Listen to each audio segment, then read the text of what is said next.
Let me ask you just about one other issue. There was a funeral yesterday of Kevin McDaid, the man murdered by loyalists 10 days ago. There was no Ulster Unionist senior representative at that funeral. Why?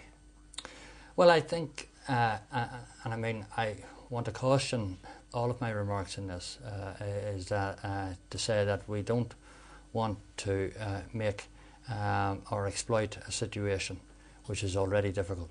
And I warn against that, and I hear statements this morning from the Deputy First Minister, and it appears to me he seems to be exploiting the situation for political reasons, and I think that's a huge mistake. But should he avoid it simply because you don't want to deal with it, or give a clear explanation as to why no one was there? I'm not sure that 2 days before an election it's terribly helpful.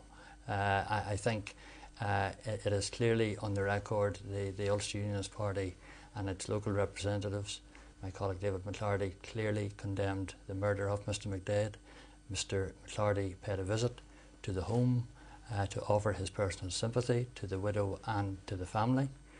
And we are not in the basis, and have never been in the basis of simply attending funerals to be seen, simply to be seen. There were issues that he had assembly duties to attend to in this building. Mondays and Tuesdays are assembly sitting days.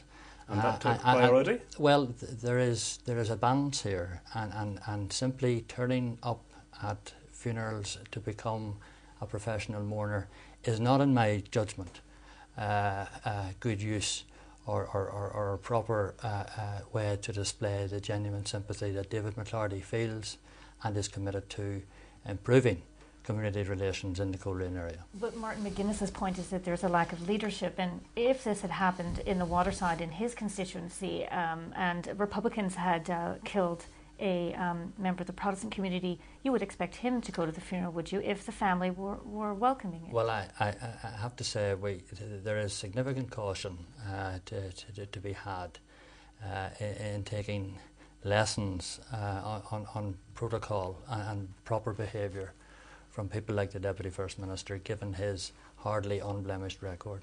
So that's your excuse? No, it is not an excuse. I've said clearly that David McClarty, as our local representative in the area, attended, went to visit the widow and the family, expressed his sympathy, issued public statements to that effect. He is a committed representative in that area who genuinely believes in good community relations. There is not a sectarian bone in his body. Perhaps, and attending the funeral, and in fact, coming here to explain why he didn't attend might help his case. It is slightly offensive, I have to say, to imply that any member of the Ulster Unionist Party would in somehow seek to injure or hurt a family who have been deeply hurt and deeply distressed by a brutal murder, and something that has abhorred the whole community. But it's about sending a signal to the wider community, is it not? And indeed, in some of David McClarty's statements, he's been very clear not to jump to conclusions that the UDA were involved, to praise the good people of the area. This was not a lone killer, this was a mob. Well, I'm very far removed from the Coleraine area, but what I do say is I know David McClarty, and David McClarty is a fine representative, and he is one who believes in community politics. He believes in a shared future. He is committed to that.